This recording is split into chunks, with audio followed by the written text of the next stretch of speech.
എന്താണ് സ്വപ്നം? തലച്ചോറിൽ എന്ത് തരത്തിലുള്ള പ്രക്രിയ നടക്കുമ്പോഴാണ് രാത്രിയിൽ നമ്മൾ സ്വപ്നം കാണുന്നത്? ഈ സ്വപ്നത്തിനും ഭാവിയിൽ നടക്കാൻ പോകുന്ന കാര്യങ്ങൾക്കും തമ്മിൽ എന്തെങ്കിലും ബന്ധമുണ്ടോ? ഏതെങ്കിലും ഇലക്ട്രോണിക് ഡിവൈസുകൾ ഉപയോഗിച്ചിട്ട് നമ്മൾ കാണുന്ന സ്വപ്നത്തെ നമുക്ക് റെക്കോർഡ് ചെയ്യാൻ സാധിക്കുമോ? കഴിഞ്ഞ കുറച്ച് വർഷങ്ങളായി ശാസ്ത്രമേഖലയിൽ സ്വപ്നവുമായി ബന്ധപ്പെട്ട് നിരവധി ഗവേഷണങ്ങൾ നടക്കുന്നുണ്ട്. അതിൻ്റെയൊക്കെ ഫലങ്ങൾ എന്തൊക്കെയാണ്?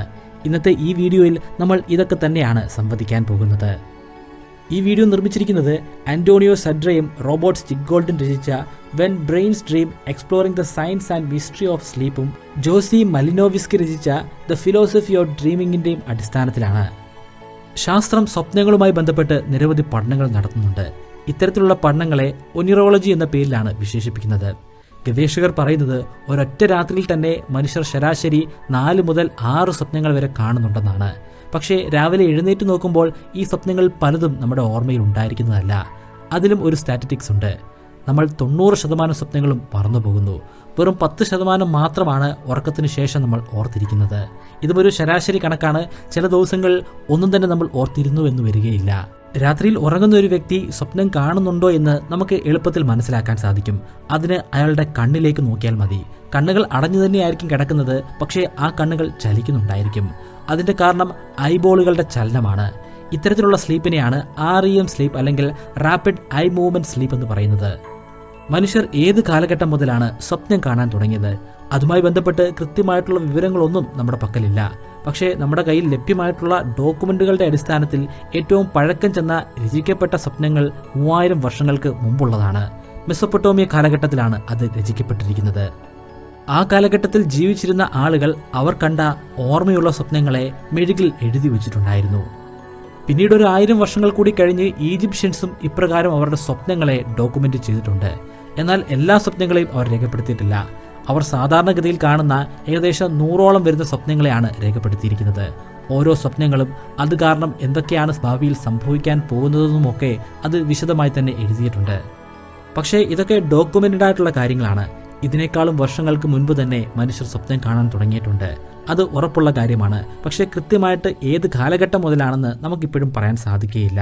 സ്വപ്നങ്ങളുമായി ബന്ധപ്പെട്ട് ഗവേഷകർ നിരവധി തിയറികൾ പ്രപ്പോസ് ചെയ്തിട്ടുണ്ട്. അതിലെ എല്ലാ തിയറികളും നമുക്കിവിടെ അവതരിപ്പിക്കാൻ സാധിക്കുകയില്ല. എന്നാൽ ഏറ്റവും കൂടുതൽ പ്രാധാന്യം അർഹിക്കുന്ന 2 തിയറികൾ പറയാം. അതിൽ ആദ്യത്തെ തിയറി, ആ തിയറി പറയുന്നതിന് മുൻപ് ഒരു അനാലജി നിങ്ങൾ മനസ്സിലാക്കണം. ഒരു 2 നില കെട്ടിടം. ആ കെട്ടിടത്തിന്റെ താഴത്തെ നിലയിൽ ഒരു വ്യക്തി താമസിക്കുന്നുണ്ട്, മുകളിലത്തെ നിലയിലും ഒരു വ്യക്തി താമസിക്കുന്നുണ്ട്. മുകളിലത്തെ വ്യക്തി ആരാണെന്നോ അയാൾ എന്താണ് ചെയ്യുന്നതെന്നോ താഴെയുള്ള വ്യക്തിക്ക് അറിയുകയില്ല. മുകളിലുള്ള വ്യക്തി ശരിക്കും ഒരു ശില്പിയാണ്. അയാൾ കല്ലിൽ ശില്പങ്ങൾ കൊത്തിക്കൊണ്ടിരിക്കുകയാണ്. താഴത്തെ നിലയിലിരുന്നാൽ ആ ശബ്ദം കേൾക്കാൻ സാധിക്കും. എന്നാൽ താഴത്തെ വ്യക്തിക്ക് അത് ഒരു സംഗീതമായിട്ടാണ് കേൾക്കാൻ സാധിക്കുന്നത്. കൃത്യമായിട്ടുള്ള ചടുലമായിട്ടുള്ള ഒരു സംഗീതം. അദ്ദേഹത്തിന് ആ സംഗീതം കേൾക്കുന്ന സമയത്തൊക്കെ നൃത്തം വെക്കാൻ തോന്നുന്നു. ആ സംഗീതത്തിനനുസരിച്ച് അദ്ദേഹം നൃത്തം വെക്കുന്നു. പക്ഷേ നൃത്തം വെക്കുന്ന വ്യക്തിക്ക് ഒരിക്കലും അറിയാൻ സാധിക്കുന്നില്ല മുകളിൽ ഒരു ശില്പം ഉണ്ടാക്കിക്കൊണ്ടിരിക്കുകയാണെന്ന്. ആ ശില്പം ഉണ്ടാക്കുന്നതിൻ്റെ ശബ്ദം മാത്രമാണ് അയാൾ കേൾക്കുന്നതെന്ന് അയാൾക്കറിയാൻ സാധിക്കുന്നില്ല. പക്ഷേ ലഭ്യമാകുന്ന ആ ഇമ്പൾസുകളുടെ അടിസ്ഥാനത്തിൽ അദ്ദേഹം നൃത്തം ചെയ്തുകൊണ്ട് തന്നെ ഇരിക്കുകയാണ്. ഇനി നമുക്ക് തിയറിയിലേക്ക് വരാം. ഈ തിയറി പറഞ്ഞു കഴിയുമ്പോൾ എന്തിനാണ് ആ കഥ പറഞ്ഞതെന്ന് നിങ്ങൾക്ക് മനസ്സിലാകും. നമ്മുടെ തലച്ചോറ് എപ്പോഴാണ് ഏറ്റവും കൂടുതൽ പ്രവൃത്തി ചെയ്യുന്നത്? നിങ്ങളുടെ ഉത്തരം നമ്മൾ പഠിക്കുമ്പോൾ അല്ലെങ്കിൽ നമ്മൾ ഏതെങ്കിലും ജോലി ചെയ്യുമ്പോൾ എന്നൊക്കെ ആയിരിക്കും. എന്നാൽ വാസ്തവം അങ്ങനെയല്ല. തലച്ചോറ് ഏറ്റവും കൂടുതൽ ജോലി ചെയ്യുന്നത് ശരിക്കും നമ്മൾ ഉറങ്ങിക്കിടക്കുന്ന സമയത്താണ്.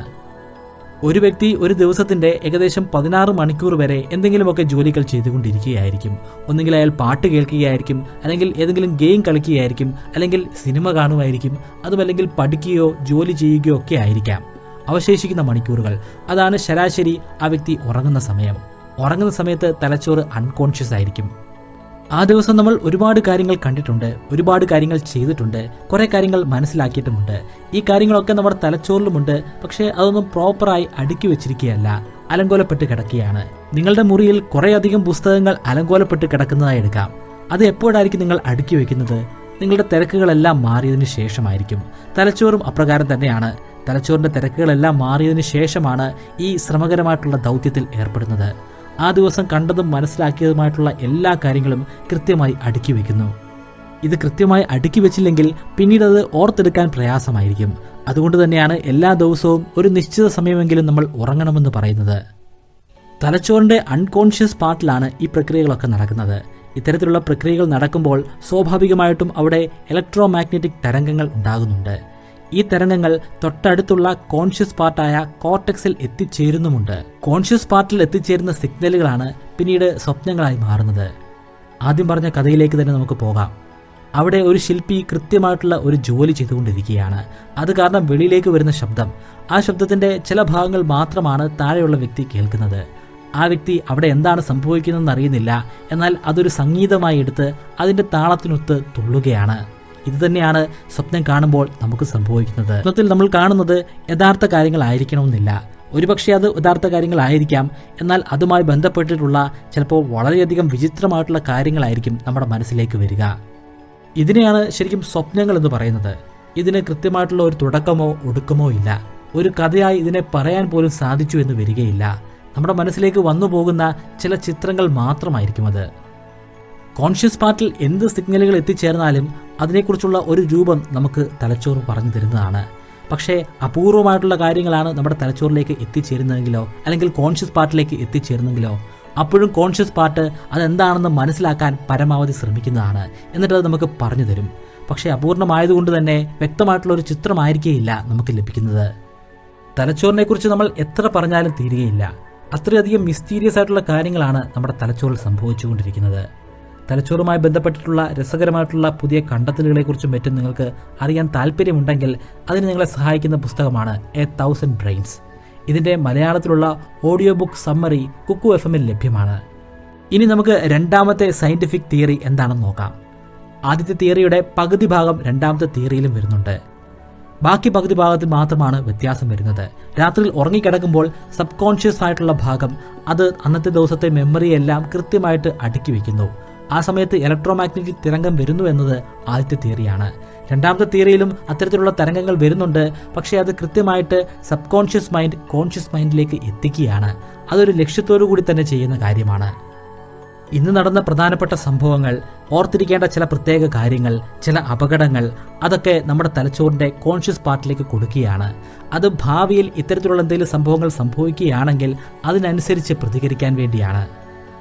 ഇതേ കാരണം കൊണ്ട് തന്നെയാണ് ചില സമയങ്ങൾ നമ്മൾ എന്തെങ്കിലും കാര്യങ്ങൾ ചെയ്യുമ്പോൾ അല്ലെങ്കിൽ എന്തെങ്കിലും സംഭവങ്ങൾ ഉണ്ടാകുമ്പോൾ ഇത് മുൻപെപ്പോഴോ നടന്നിട്ടുണ്ടെന്നുള്ള തോന്നൽ നമ്മൾ ഉണ്ടാകുന്നത്. ഇതിനെ നമ്മൾ ഡേജാവു എന്ന പേരിൽ വിശേഷിപ്പിക്കാറുണ്ട്. അതൊരു ഫ്രഞ്ച് പദമാണ്. പക്ഷേ ഗവേഷകർ തന്നെ ഇതിൽ ഭിന്നമായിട്ടുള്ള അഭിപ്രായങ്ങളാണ് ഉള്ളത്. ബഹുഭൂരിപക്ഷം ഗവേഷകരും പറയുന്നത് ഇത് ശരിക്കും മെഡിക്കൽ ഡിസോർഡർ ആണെന്നാണ്. ഇതിനെ ടെമ്പറൽ ലോബ് എപ്പിലെപ്സി അല്ലെങ്കിൽ TLE എന്ന് പറയുന്നു. 1 മിനിറ്റോ അല്ലെങ്കിൽ 2 മിനിറ്റോ ആയിരിക്കും ഇത് തലച്ചോറിൽ നീണ്ടു നിൽക്കുക. ഒരു കാര്യം സംഭവിക്കുമ്പോൾ ഈ കാര്യം നേരത്തെ നടന്നുവെന്ന് തലച്ചോറ് മനഃപൂർവ്വം നമ്മളെ കൊണ്ട് ചിന്തിപ്പിക്കുകയാണ്. ഇനി നമുക്ക് രണ്ടാമത്തെ തിയറിയിലേക്ക് മടങ്ങി വരാം. ശരിക്കും പറയുകയാണെങ്കിൽ ഇതിൻ്റെ ഒറിജിനൽ തിയറിയിൽ ഡേജാവു എന്ന കോൺസെപ്റ്റ് ഇല്ല. പക്ഷേ ചില ഗവേഷകർ അതിനെ ഡേജാവുമായി കണക്ട് ചെയ്യുന്നതാണ്. ഈ രണ്ടാമത്തെ തിയറി അനുസരിച്ച് ഈ സ്വപ്നങ്ങൾ ശരിക്കും നമുക്ക് പരിണാമപരമായി ലഭ്യമായിട്ടുള്ള ഒരു സിദ്ധി തന്നെയാണ്. ഭാവിയിൽ വരാൻ പോകുന്ന അപകടങ്ങളെക്കുറിച്ച് മനസ്സിലാക്കി അതിനനുസരിച്ച് പ്രതികരിക്കുകയാണ് ലക്ഷ്യം. പലപ്പോഴും നമ്മൾ സ്വപ്നങ്ങളിൽ കാണുന്നത് നെഗറ്റീവായിട്ടുള്ള കാര്യങ്ങളാണ്. നമ്മൾ എവിടേക്കെങ്കിലും ഓടിപ്പോകുന്നതോ അല്ലെങ്കിൽ ഓടിപ്പോകുമ്പോൾ പെട്ടെന്ന് നിലത്തേക്ക് മറിഞ്ഞു വീഴുകയോ അല്ലെങ്കിൽ ആരെങ്കിലും കാലിൽ പിടിച്ചു വലിക്കുന്നതോ അതുമല്ലെങ്കിൽ നമ്മളെ ആക്രമിക്കാൻ വരുന്ന സർപ്പമോ അല്ലെങ്കിൽ ഏതെങ്കിലും വന്യജീവികളോ ആയിരിക്കും. ഇവിടെ നമ്മുടെ തലച്ചോറിൻ്റെ കോൺഷ്യസ് പാർട്ടിനെ പഠിപ്പിക്കുകയാണ്. ഇത്തരത്തിലുള്ള ഒരു വലിയ പ്രതിസന്ധി വരുമ്പോൾ എമർജൻസിയായി നമ്മൾ എന്ത് ചെയ്യണമെന്ന് പഠിപ്പിക്കുകയാണ്. നമ്മൾ ഉറക്കത്തിൽ കാണുന്ന സ്വപ്നങ്ങൾ അതിൻ്റെ 10% മാത്രമേ നമുക്ക് ഓർത്തു വയ്ക്കാൻ സാധിക്കുകയുള്ളൂ. അതും കാലക്രമേണ മറന്നു പോകുന്നു. ആ കാണുന്ന സ്വപ്നങ്ങളെ നമുക്ക് റെക്കോർഡ് ചെയ്ത് സൂക്ഷിക്കാൻ സാധിക്കുമെങ്കിലോ, പിന്നെ ബോധമുള്ള സമയത്ത് അത് കാണാൻ സാധിക്കുകയാണെങ്കിലോ. ജപ്പാനിൽ ഇത്തരത്തിലുള്ള പഠനങ്ങൾ നടക്കുന്നുണ്ട്. നമ്മൾ വീഡിയോയുടെ തുടക്കത്തിൽ തന്നെ പറഞ്ഞിരുന്നു ഇലക്ട്രോ മാഗ്നറ്റിക് തരംഗങ്ങൾ ഉണ്ടാകുമെന്ന്. ആ തരംഗങ്ങളെ നമുക്ക് റിസീവ് ചെയ്ത് അതിനെ ഡീകോഡ് ചെയ്യാൻ സാധ്യമായാലോ? അതിനുവേണ്ടി നമ്മൾ തലയുടെ മുകളിൽ ചില ചിപ്പുകൾ കണക്ട് ചെയ്താൽ മതി. ആ ചിപ്പുകളിലൂടെ നമുക്ക് ഈ തരംഗങ്ങളെ റിസീവ് ചെയ്യാൻ സാധ്യമാകും. പക്ഷേ നമ്മൾ അപ്രകാരം റീക്രിയേറ്റ് ചെയ്യുന്ന കാഴ്ചകൾ ശരിക്കും വാസ്തവം തന്നെയാണോ എന്ന് വിലയിരുത്തണം. അതിനൊരു മാർഗമുണ്ട്. നമ്മൾ കോൺഷ്യസ് ആയിട്ടിരിക്കുന്ന സമയത്ത് തന്നെ ചില കാഴ്ചകൾ നമുക്ക് കാണിച്ചു തരിക. ആ സമയത്ത് തലച്ചോറ് ഒരു പ്രത്യേക ഇലക്ട്രോ മാഗ്നറ്റിക് തരംഗം സൃഷ്ടിക്കുന്നുണ്ട്. ആ തരംഗത്തെ റിസീവ് ചെയ്ത് അതിനെ റീക്രിയേറ്റ് ചെയ്യുക. കാണിച്ചു കൊടുത്ത കാര്യം തന്നെയാണോ നമ്മൾ റീക്രിയേഷനിലൂടെ സൃഷ്ടിച്ചെടുത്തതെന്ന് മനസ്സിലാക്കാം. ജാപ്പനീസ് ഗവേഷകർ ഇതിൽ ഭാഗികമായി വിജയിച്ചു എന്ന് തന്നെ പറയാം. കാണിച്ചു കൊടുത്തിട്ടുള്ള ചിത്രങ്ങൾക്ക് ഏകദേശം സമാനമായിട്ടുള്ള ചിത്രങ്ങൾ തന്നെയാണ് അവർ റീക്രിയേറ്റ് ചെയ്ത് എടുത്തത്. പക്ഷേ ചില കാര്യങ്ങളൊക്കെ അവ്യക്തമായി തന്നെ തുടരുകയാണ്. ഇവിടെ നേരിടുന്ന പ്രധാനപ്പെട്ട പ്രശ്നം ഓരോ വ്യക്തിയുടെയും പെർസ്പെക്റ്റീവാണ്. ഒരു കാര്യത്തെ എല്ലാ വ്യക്തികളും വ്യത്യസ്തമായിട്ടുള്ള രീതിയിൽ നിന്നുകൊണ്ടാണ് കാണുന്നത്. അതുകൊണ്ട് തന്നെ ഉണ്ടാകുന്ന തരംഗങ്ങളിലും വ്യത്യാസമുണ്ടാകുന്നുണ്ട്.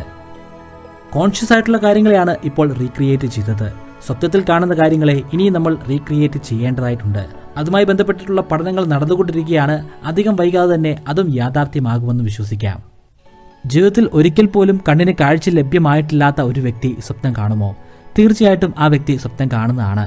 പക്ഷേ നമ്മൾ കാണുന്നത് പോലുള്ള സ്വപ്നങ്ങളായിരിക്കില്ല ആ വ്യക്തി കാണുക. കാരണം നമ്മളെ സംബന്ധിച്ചിടത്തോളം നമ്മുടെ ഏറ്റവും തീവ്രമായിട്ടുള്ള സെൻസറി ഓർഗൻ കണ്ണുകളാണ്.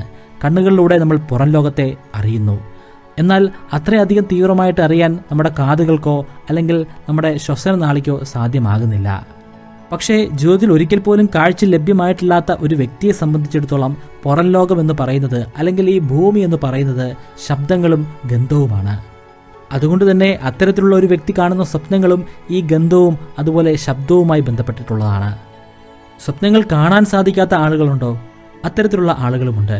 പക്ഷേ പലതരത്തിലുള്ള അസുഖങ്ങൾ ബാധിച്ചിട്ടുള്ള ആളുകളായിരിക്കും അവർ. പ്രധാനമായിട്ടും മെൻ്റൽ പ്രോബ്ലം ഉള്ള ഒരു വ്യക്തിക്ക് സ്വപ്നങ്ങൾ കാണാൻ സാധിക്കുകയില്ല. കാരണം അത്തരത്തിലുള്ള അടുക്കി വെക്കുന്ന പ്രക്രിയകൾ അവരിൽ അങ്ങനെ നടക്കാറില്ല. പിന്നെയുള്ളത് ഇൻസോംനിയ പോലുള്ള അസുഖങ്ങൾ ബാധിച്ചിട്ടുള്ളവരാണ്. അവർക്ക് ഉറങ്ങാൻ സാധിക്കാറില്ല. ഉറങ്ങാൻ ശ്രമിച്ചാൽ തന്നെ ഏതാനും മണിക്കൂറുകൾ മാത്രമാണ് അവർക്ക് ഉറങ്ങാൻ സാധിക്കുന്നത്. അവർ തീർച്ചയായിട്ടും സ്വപ്നങ്ങൾ കാണാറില്ല. നമ്മൾ ഇപ്പോൾ പറഞ്ഞ കാര്യങ്ങളിൽ നിന്നൊക്കെ വ്യത്യസ്തമായിട്ടുള്ള സ്വപ്നമാണ് ലൂസിഡ് ഡ്രീമുകൾ. ലൂസിഡ് ഡ്രീമിൽ നമ്മൾ ഉറങ്ങുകയാണ്, അപ്പോൾ നമ്മൾ സ്വപ്നം കാണുകയാണ്. പക്ഷേ നമുക്ക് തന്നെ അറിയാം നമ്മൾ സ്വപ്നം കാണുകയാണെന്ന്. ആ സ്വപ്നത്തെ നിയന്ത്രിക്കാൻ നമ്മളെ കൊണ്ട് സാധ്യമാകും. ഉദാഹരണത്തിന് പക്ഷിയെപ്പോലെ പറന്നു പോകാൻ ചിന്തിച്ചു കഴിഞ്ഞാൽ നമ്മൾ പറന്നു പോവുക തന്നെ ചെയ്യും. ആ സ്വപ്നം എങ്ങനെ പോകണമെന്നും എങ്ങനെ അവസാനിക്കണമെന്നും ഒക്കെ ചിന്തിക്കുന്നത് നമ്മൾ തന്നെയാണ്. ലൂസിഡ് ഡ്രീം ഒരു തവണയെങ്കിലും കണ്ടിട്ടില്ലാത്ത വ്യക്തികൾ ഉണ്ടാവുകയില്ല. നിങ്ങൾ ചിന്തിക്കുകയാണെങ്കിൽ അല്ലെങ്കിൽ നിങ്ങൾ പ്രാക്ടീസ് ചെയ്യുകയാണെങ്കിൽ നിങ്ങൾ ആഗ്രഹിക്കുന്ന ലൂസിഡ് ഡ്രീം നിങ്ങൾക്ക് കാണാൻ സാധിക്കുന്നതാണ്. ശരിക്കും ലൈഫിൽ തന്നെ ഏറ്റവും വലിയ എൻ്റർടൈൻമെൻറ്റുകളിൽ ഒന്ന് തന്നെയാണ് ലൂസിഡ് ഡ്രീം. ലൂസിഡ് ഡ്രീമിനെ കുറിച്ച് കൂടുതൽ കാര്യങ്ങൾ അറിയാൻ നിങ്ങൾക്ക് താല്പര്യമുണ്ടോ?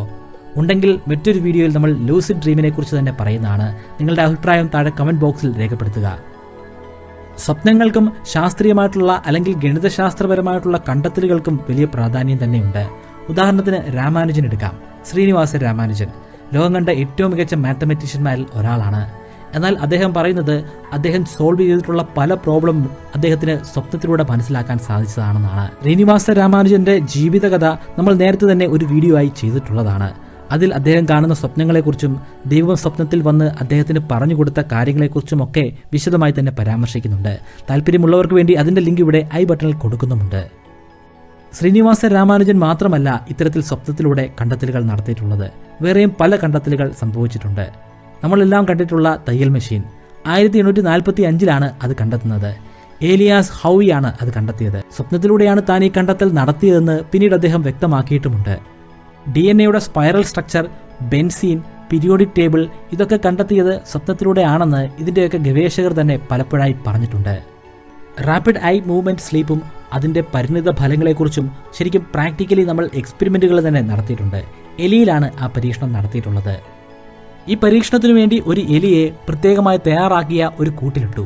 ആ കൂട്ടിൽ നിരവധി വഴികളുണ്ടായിരുന്നു. എലി ആ വഴികളിലൂടെയൊക്കെ സഞ്ചരിച്ച് വഴികൾ കൃത്യമായി പഠിക്കുകയും മനസ്സിലാക്കുകയും ചെയ്തു. എന്നാൽ അന്ന് രാത്രി എലിയെ ഉറങ്ങാൻ അനുവദിച്ചു. പക്ഷേ റാപ്പിഡ് ഐ മൂവ്മെൻറ്റ് സ്ലീപ്പിലേക്ക് പോകുന്ന സമയത്ത് അതിനെ നമ്മൾ ഉണർത്തി. അതുകൊണ്ട് ആ ഒരു ഘട്ടത്തിലൂടെ അത് കടന്നു പോയിട്ടുമില്ല. എന്നാൽ അടുത്ത ദിവസം എഴുന്നേറ്റ എലി ആ പഴയ വഴികളൊക്കെ തന്നെ മറന്നുപോയി. വീണ്ടും അത് ആദ്യം തൊട്ട് പഠിച്ചതിന് ശേഷമാണ് കൃത്യമായിട്ട് അതിന് സഞ്ചരിക്കാൻ സാധ്യമായത്. ഇതേ എലിയെ തന്നെ പിന്നീട് റാപ്പിഡ് ഐ മൂവ്മെൻറ്റ് സ്ലീപ്പിലൂടെ വിധേയമാക്കിയതിന് ശേഷം അടുത്ത ദിവസം അത് കൃത്യമായിട്ട് ആ വഴികളൊക്കെ ഓർത്ത് വെക്കുന്നതും നമ്മൾ മനസ്സിലാക്കിയിട്ടുണ്ട്. അതുകൊണ്ട് തന്നെ ഉറക്കം വളരെയധികം അനിവാര്യമായിട്ടുള്ള ഒരു പ്രക്രിയയാണ്. എല്ലാ മനുഷ്യരും ഉറങ്ങേണ്ടതാണ്. കൃത്യമായിട്ടുള്ള സമയത്ത് അവർ ഉറങ്ങിയിരിക്കണം. അങ്ങനെ ഉറങ്ങിയാൽ മാത്രമേ അടുത്ത ദിവസം അവർക്ക് കാര്യങ്ങൾ ഓർത്തെടുക്കാനും കൃത്യമായിട്ട് കാര്യങ്ങൾ നിർവഹിക്കാനും സാധിക്കുകയുള്ളൂ. നമസ്കാരം, ഞാൻ ബ്രൈറ്റ് കേരളയിൽ. നിങ്ങൾക്ക് ബ്രൈറ്റ് കേരളയിൽ എന്ന യൂട്യൂബ് ചാനലിന്റെ ഭാഗമാകണോ? അങ്ങനെയെങ്കിൽ സബ്സ്ക്രൈബ് ബട്ടനോട് ചേർന്ന് കാണുന്ന ജോയിൻ ബട്ടണിൽ ക്ലിക്ക് ചെയ്യുക.